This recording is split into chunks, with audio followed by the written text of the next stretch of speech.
নবী মূসা আলাইহিস সালাতু ওয়াস সালাম চতুর্দিক দিয়ে যখন সামনে সমুদ্রের ঢেউ আর তিন দিক দিয়ে ফেরাউনের বাহিনী যখন ওনাকে ঘেরাও করে ফেলেছে, নবী মূসা আলাইহিস সালাতু ওয়াস সালামের সঙ্গী সাথীরা বলা শুরু করেছে, আজকে মনে হয় ধরা পড়ে গেলাম, আজ মনে হয় বাঁচার কোনো উপায় নাই। নবী মূসা আলাইহিস সালাতু ওয়াস সালাম বললেন, কাল্লা ইন্না মাইয়া রাব্বি সায়াহদিন, অচিরে আমার মালিক আমারে পথ দেখাবে, ফেরাউনের হাত থেকে মালিক হেফাজত করবে। আজকে সমুদ্রের ঢেউয়ের সামনে মালিক আমারে ভুলে যাবে না, সমুদ্রের ঢেউগুলার সামনে বিপদ মুসিবতের সময়ে সবাই ভুলে যেতে পারে, আমার আল্লাহ ঠিকই আমাকে মনে রাখবে। নবী মূসা আলাইহিস সালাতু ওয়াস সালাম কথাটা যখন বললেন, এত হৃদয় দিয়ে বললেন, মালিকের কাছে মায়া লেগে গেছে। নবী মূসা আলাইহিস সালাতু ওয়াস সালাম হাতের লাঠি দিয়ে সমুদ্রের পানির মধ্যে যখন আঘাত করলেন, রাস্তা হয়ে গেল, রাস্তা দিয়ে তিনি পার হয়ে গেলেন। ফেরাউন যখন পার হতে নিবে, সদল বলে আল্লাহ পাক পাকড়াও করে ফেললেন। শেষ মুহূর্তে সে ফেরাউন কালেমা পড়তে চেয়েছে, আল্লাহ পাক বললেন, আল আন ওয়াকাদ আসাইতা ক্বাবলু ওয়া কুনতা মিনাল মুফসিদিন, এতক্ষণে কি তোর সময় হলো, যখন তোর সব শেষ হয়ে গেছে। দুইটা সময় আল্লাহ তাআলা তাওবা কবুল করেন না।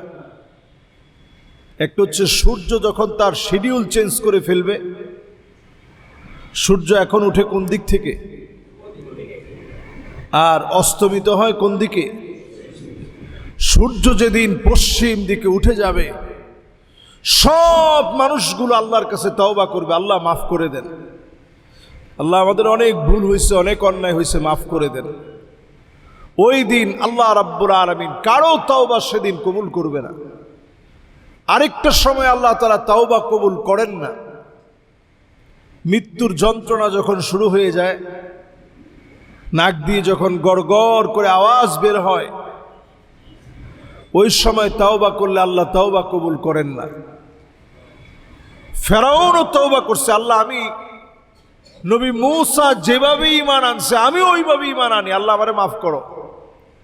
আল্লাহ বলছেন না, ওয়াকাদ আসাইতা ক্বাবল ওয়া কুনতা মিনাল মুফসিদিন, তুই ছিলি সন্ত্রাসী, তুই ছিলি স্বৈরাচারী, জমিনে ফাসাদ সৃষ্টিকারী, আজকে আর তোর কোনো মাফ নাই।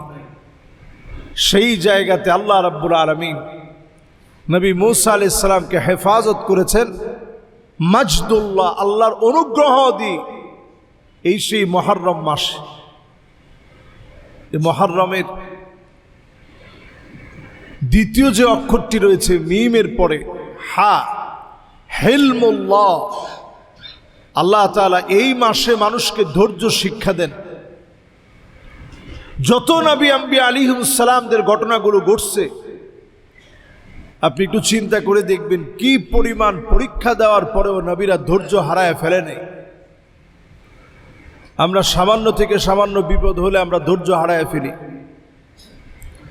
আল্লাহর কাছে বলার ভাষা ভুলে যাই, আল্লাহর কাছে বলার ক্ষেত্রে আদব ভুলে যাই। অনেকে বলে যে বিপদ আসছে নামাজই পড়বো না।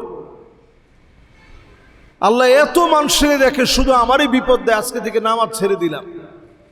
আচ্ছা, আমরা সব মানুষ যদি নামাজ ছেড়ে দেয় আল্লাহর লস হবে? সব লোকেরা নামাজ ছেড়ে দিলে আমার মালিকের কোনো লস নাই। সবাই নামাজি হয়ে গেলে আল্লাহর কোনো লাভ নাই। আল্লাহ শুধু দেখতে চান আনুগত্যের খাতিরে আপনি কতটুকুন আল্লাহর সামনে অবনত হয়েছেন। মাথাটা কতটুকু আল্লাহর জন্য অবনত করছেন, আপনার কনসালটেশন, আপনার মনোযোগ কতটুকু আল্লাহর জন্য আপনি দিয়েছেন, এটা শুধু আল্লাহ একটু দেখতে চান যে আমার বান্দা আমার জন্য একটু আসছে কিনা। একটু যদি আসতে পারেন, একটু যদি আল্লাহর দিকে দৌড়ে আসেন, আপনি হেঁটে হেঁটে আসবেন, কাহারুল আল্লাহ তাআলা দৌড়ায় দৌড়ায় আপনাকে রহমত দেওয়ার জন্য চলে আসবে। আল্লাহু আকবার। আপনি হাঁটবেন আপনার পা দিয়ে, আর আল্লাহর কুদরতি রহমত আল্লাহ তাআলা চতুর্দিকে পরিবেষ্টিত করে দিবে। শুধু আল্লাহর দিকে আইসা দেখেন, একটা সেজদা মন থেকে দিয়ে দেখেন। নামাজ পড়ার সময় একটু মনোযোগটা বাড়ায় নামাজটা পড়েন, মন ছুটে গেছে আবার টেনে নিয়ে আসেন। এই মুহররম থেকে হিলমুল্লাহ, ধৈর্যের শিক্ষা নেন। এরপরে 3 নাম্বার, মুহররমের আরো একটি বর্ণ হচ্ছে রাতে রহমাতুল্লাহ। আল্লাহ তাআলা অজস্র রহমত এই মাসের মধ্যে আল্লাহ তাআলা বিছায় দিয়েছে। এই মাসে যদি আমরা মুহররমের 10 তারিখ যদি রোজা রাখতে পারি, আহতাসিবু আলাল্লাহি আইয়ুকাফিরাস সানাতাল্লাতী ক্বাবলাহু, আগের 1 বছর যত ছোট ছোট গুনাহগুলো করেছেন, একটা রোজার মধ্য দিয়ে যিনি মাফ করে দিবেন তিনি কে? একটা রোজাকে আল্লাহ তাআলা কাফারা বানায় দিবেন। এত রহমত আল্লাহ তাআলা এই মাসের মধ্যে রাখছেন, এই মুহররমে রাখছেন। মুহররমের 10 তারিখ এত গুরুত্বপূর্ণ আমাদের কাছে, মুহররমের 10 তারিখ এত দামি আমাদের কাছে, মুহররমটা আল্লাহর কাছে এত মহিমান্বিত, এত সম্মানিত। এই জন্য এর পরের অক্ষরটা মুহররম, এর পরের আরো 2টা মিম এবং মিম, এক মিম দিয়ে উদ্দেশ্য হচ্ছে মুহাব্বাতুল্লাহ, আল্লাহ রাব্বুল আলামিনের মহব্বত অর্জনের মাস হচ্ছে মুহররম। আল্লাহ রাব্বুল আলামিনের মহব্বত অর্জনের মাস হচ্ছে এই মুহররম। আল্লাহ তাআলার মহব্বত আমি আপনি পাইছি কিনা বুঝবো কেমনে? বান্দা যখন আমাদেরকে ভালোবাসবে, মানুষ যখন আমাকে আপনাকে পছন্দ করবে, আমাকে আপনাকে দেখলে যেমন বলবে যে কেমন আছেন, গোপনে গিয়ে আবার আপনার জন্য দোয়া করবে যে আল্লাহ ওনাকে হায়াত দিয়ে দিন, লোকটা বড় ভালো মানুষ, আল্লাহ ওনারে নেককার বানায় দিন। বিশ্বাস করেন, আপনাদেরকে আমি বড় পছন্দ করি। নবীজি সাহাবায়ে কেরামের সামনে একদিন বলতেছিলেন, সাহাবীরা তোমাদেরকে আমি বড় ভালোবাসি। সাহাবীরা সবাই কান্নায় ভেঙে পড়ছে, ইয়া রাসূলুল্লাহ আমরাও আপনারে ভালোবাসি। তো আমাদের এই ভালোবাসা শুধুমাত্র যদি আল্লাহর জন্য হয়, মহাব্বত শুধু যদি আল্লাহর জন্য হয়, কিয়ামতের কঠিন বিভীষিকাময় সেই ভয়াবহ দিনে আল্লাহ তাআলা সেদিন নিজে ডাক দিবেন, আইনাল মুতাহাব্বুনা বিজালালি, আমার মহব্বতের কারণে দুনিয়ার জীবনে একজন আরেকজনকে যারা ভালোবেসেছিলাম, কোথায় তোমরা? আমার জন্য যারা ভালোবেসেছিলাম, আজকে আর কোনো ছায়া নাই। আজকে কেউ কারো জন্য কিছু করতে পারবে না। মানুষের নারী বুড়িগুলা টকবক টকবক করে সেদিন ফুটবে, মগজগুলা ভাতের মাড়ের মতো হয়ে কানের ছিদ্র দিয়ে সেদিন বের হয়ে যাবে। সেই কঠিন বিভীষিকাময় দিনে আল্লাহ রাব্বুল আলামিন ডাক দিয়ে বলবে, আইনাল মুতাহাব্বুনা বিজালালি, আমার বড়ত্বকে, আমি মালিককে মোহাব্বত করে একজন আরেকজনকে যারা ভালোবেসেছিলাম, একজন আরেকজনকে যারা পছন্দ করেছিলাম, আজকে আমি আল্লাহ রাব্বুল আলামিন তোমাদেরকে একটু ভালোবাসা দেখাবো। আমি আল্লাহ রাব্বুল আলামিন আজকে তোমাদেরকে একটু ছায়া দিব। ওই দিন আল্লাহর ছায়া ছাড়া কোনো ছায়া থাকবে না। সেদিন কেউ কারো কোনো কাজে আসবে না, একজন আরেকজনকে তো চিনবেই না। মানুষের পানিগুলা সেদিন, শরীরের ঘাম এত পরিমাণ ঘামবে, এত পরিমাণ পানি জমে যাবে, আমল অনুযায়ী সেদিন মানুষের ঘামগুলা টাকনু পর্যন্ত আসবে। কারো কারো ঘাম সেদিন হাঁটু পর্যন্ত চলে আসবে। ওয়ামিনহুম মাইয়াকুন, কারো কারো ঘাম সেদিন হাকুয়াই, কোমর পর্যন্ত চলে আসবে। কারো কারো ঘামগুলা সেদিন বুক পর্যন্ত চলে আসবে। কারো কারো ঘামগুলা সেদিন নাক পর্যন্ত চলে আসবে। মানুষগুলা ঘামের ভিতরে হাবুডুবু খাবে। সেই কঠিন দিনটা 50,000 বছরের কঠিন দিন হবে। নবীজি যখন বললেন, সাহাবায়ে কেরাম কান্নায় ভেঙে পড়েছে, ইয়া রাসূলুল্লাহ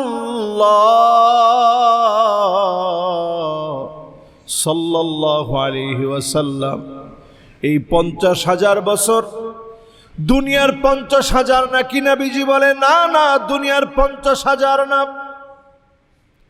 এত লম্বা সময় কেমন করে কাটাবো? নবীজি সেই সময় বললেন, সাহাবীরা শোনো, ইন্নাহু লা ইউখাফফাফ আলা উম্মতি হাত্তা ইউখাফফিফা মিন সালাতিন মাকতুবাতিন ইউসাল্লিহা ফিদ দুনিয়া। দুনিয়ার জীবনে 2 রাকাত অথবা 4 রাকাত নামাজ পড়লে যেমন সময় লাগে, এই সময়ের ভিতরে আখিরাতের 50,000 বছর 2 রাকাত আর 4 রাকাত নামাজের মধ্যে যিনি শেষ করে দিবেন তিনি কে? বিভীষিকাময় সেই মুহূর্তে আল্লাহ তাআলা মহাব্বত দিবেন যারা সময়গুলারে কাজে লাগাবেন। আল্লাহ রাব্বুল আলামিন এই মুহররমকে এত দামি বানাইছেন। এই মুহররমের ভিতরে আল্লাহ রাব্বুল আলামিন এত এত বরকত দান করছেন। এর আরো একটি মিম, মুহাব্বত লিখতে যেমন মিম লাগে, আরবিতে এই মুহররম লিখতে মিম হা রা এবং মিম মিম। তো এই সেই মুহররম, এর মধ্যে মিম আরো একটি যেটি রয়েছে সেটি দিয়ে উদ্দেশ্য হচ্ছে মাগফিরাতুল্লাহ, আল্লাহর পক্ষ থেকে অজস্র বান্দাদেরকে এই মুহররম মাসে আল্লাহ তাআলা ক্ষমা করে দিবেন। সুবহানাল্লাহ। আসলে আল্লাহ তাআলা পুরো 12টা মাস জুড়েই প্যাকেজ রেখেছেন। এক এক সময়ে এক একভাবে বান্দারে আল্লাহ মাফ করতে চান। এক একটা উসিলা দিয়ে বান্দারে একটু ক্ষমা করে দিয়ে বান্দারে জান্নাতি বানাতে চান। রমজানে আল্লাহ মাফ করেন, মুহররমে আল্লাহ মাফ করেন, জিলহাজে আল্লাহ তাআলা মাফ করেন। আপনি খোঁজ খবর নিয়ে দেখেন, সব সময় আল্লাহ শুধু মাফ করেন। এই যে জুমার নামাজে আমরা আসছি, একেবারে যারা কাছ থেকেও আসছি, ধরেন রাস্তার এই ডান দিকের পার থেকে যারা আসছি, আপনি পা হিসাব করেন, অন্তত 100 কদম দিয়ে তো আমরা আসছি, ঠিক না? একবারে কাছে হইলেও তো 50 কদম দিয়ে আসছি। যারা ওই পার থেকে আসছি 200 কদম 300 কদম দিয়ে আসছেন, অনেকে অনেক দূর থেকে আসছেন। যারা একটু পা ফেলে ফেলে ফেলে ফেলে যারা আসছেন, আল্লাহু আকবার, এক একটা কদম দেওয়ার কারণে টানা 1 বছর দাঁড়িয়ে তাহাজ্জুদ পড়লে যেমন সওয়াব হতো, আর দিনের বেলায় টানা একটা বছর রোজা রাখলে যেমন সওয়াব হতো, সম পরিমাণ সওয়াব প্রত্যেকটা কদম দেওয়ার কারণে আল্লাহ দিয়ে দিয়েছে। সুবহানাল্লাহ। একটু চিন্তা করতে পারেন আল্লাহর দয়া কত বেশি, আল্লাহর মায়া কত বেশি। যারা এখানে সালাত আদায় করার জন্য নিয়ত করে আসছেন, এক জুমা থেকে আরেক জুমা মুকাফফারাতুন বাইনাহুন, এই জুমা থেকে আরেক জুমা পর্যন্ত আল্লাহ তাআলা কাফফারা বানায় দিবেন। যে সগীরা গুনাহগুলো হয়েছে আল্লাহ মাফ করে দিবেন। সুবহানাল্লাহ। রমজানে রোজা রাখছিলেন,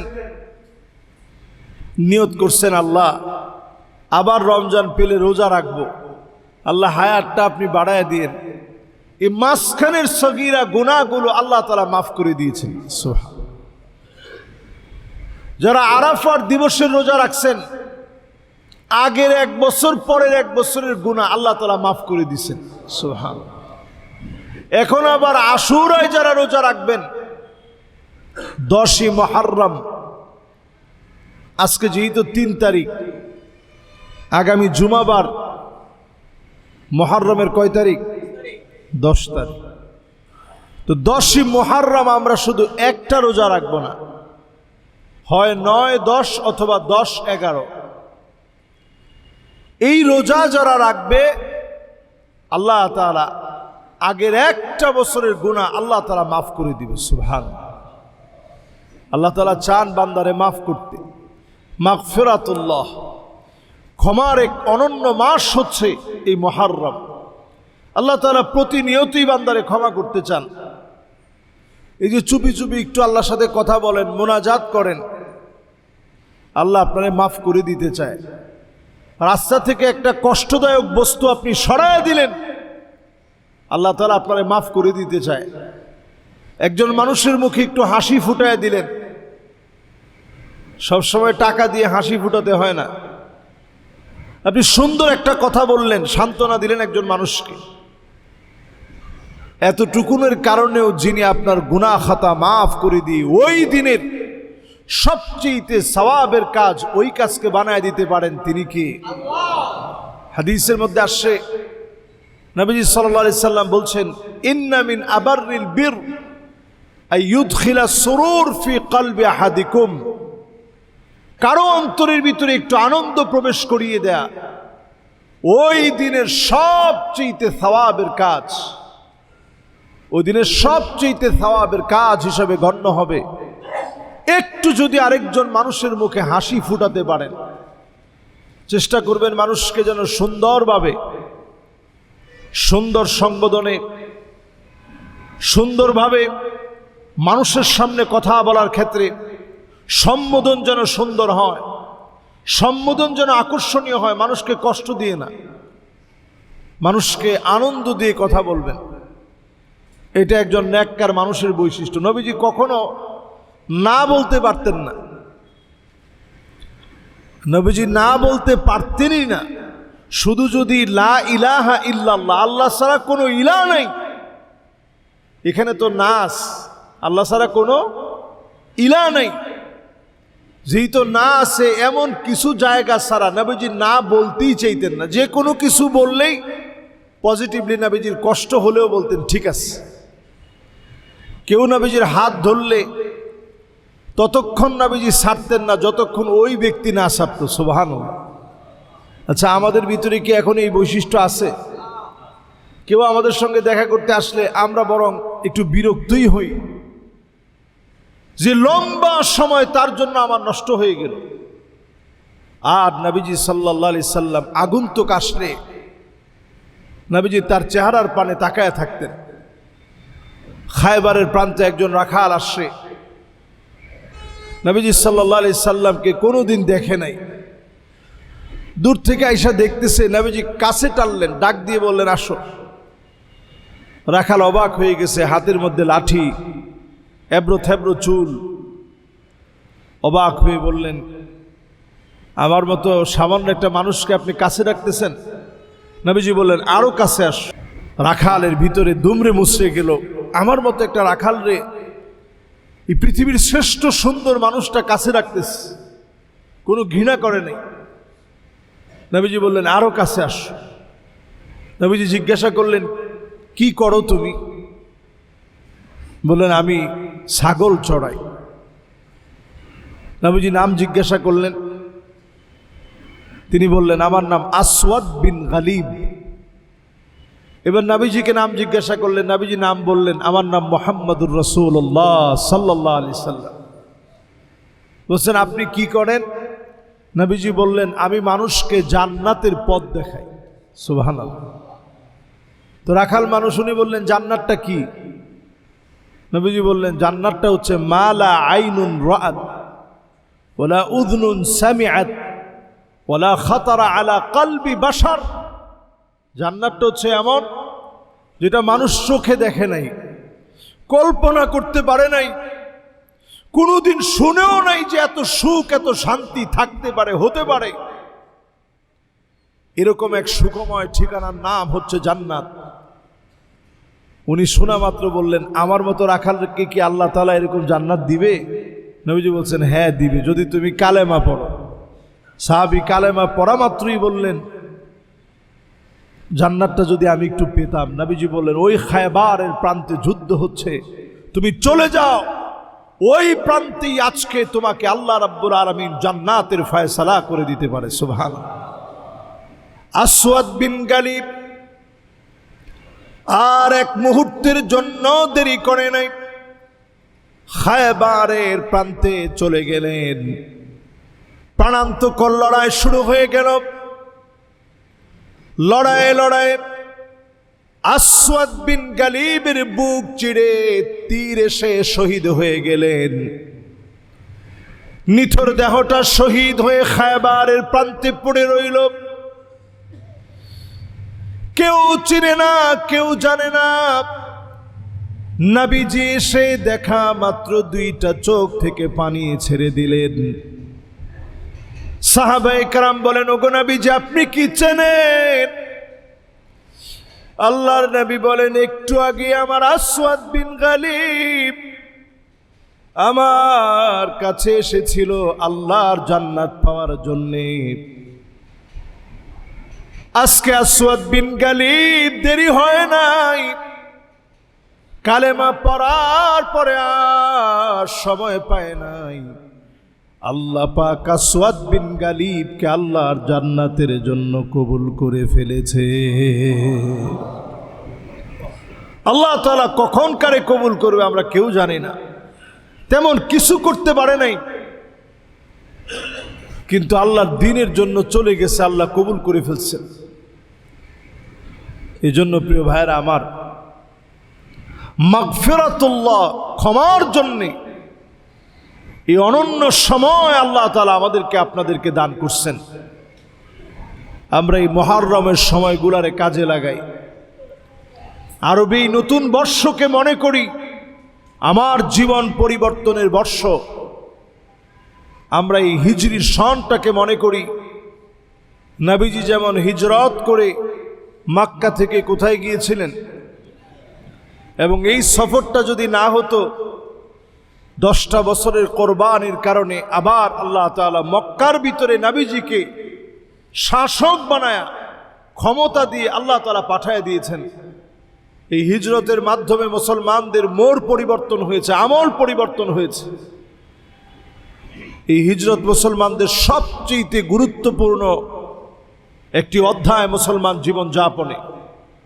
নবীজি সাল্লাল্লাহু আলাইহি সাল্লামের এই হিজরত আমাদের জন্য গুরুত্বপূর্ণ বিধায় আরবি বর্ষের নাম হিজরি নববর্ষ অথবা হিজরি বর্ষ, সানা আল হিজরিয়া, সানা আল হিজরিয়া।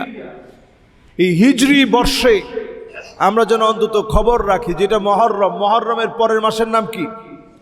সফর। কি নাম? আমরা মুহররম মাস যারা পেয়েছি, নতুন একটা বৎসর যারা পেয়েছি, আল্লাহর কাছে নিজেদের গুনাহ খাতা আমলের যে ত্রুটি বিচ্ছুতি হয়েছে আল্লাহর কাছে মাফ চেয়ে নিই। একটা বছর আগের বছরে যা অন্যায় করেছি এই মুহররমের এই সময়গুলোতে আল্লাহর কাছ থেকে একটু ক্ষমা চেয়ে নিই। অবশ্যই যিনি আমাকে আপনাকে মাফ করে দিবেন তিনি কে? আর চেষ্টা করবেন রোজা যেন রাখতে পারেন। আল্লাহর কাছে আফদালুস সিয়াম বা'দা রমাদান সিয়ামু শাহরিল্লাহিল মুহাররম, আল্লাহর কাছে সবচেয়ে দামি রোজা হচ্ছে রমজান মাসের রোজা, এরপরে দামি রোজা হচ্ছে মুহররম মাসের রোজা। সুবহানাল্লাহ। এজন্য এই নফল রোজা যেন আমরা সবাই রাখি। আল্লাহ যেন আমাকে আপনাদের সবাইকে তৌফিক দান করেন, পড়েন আমিন।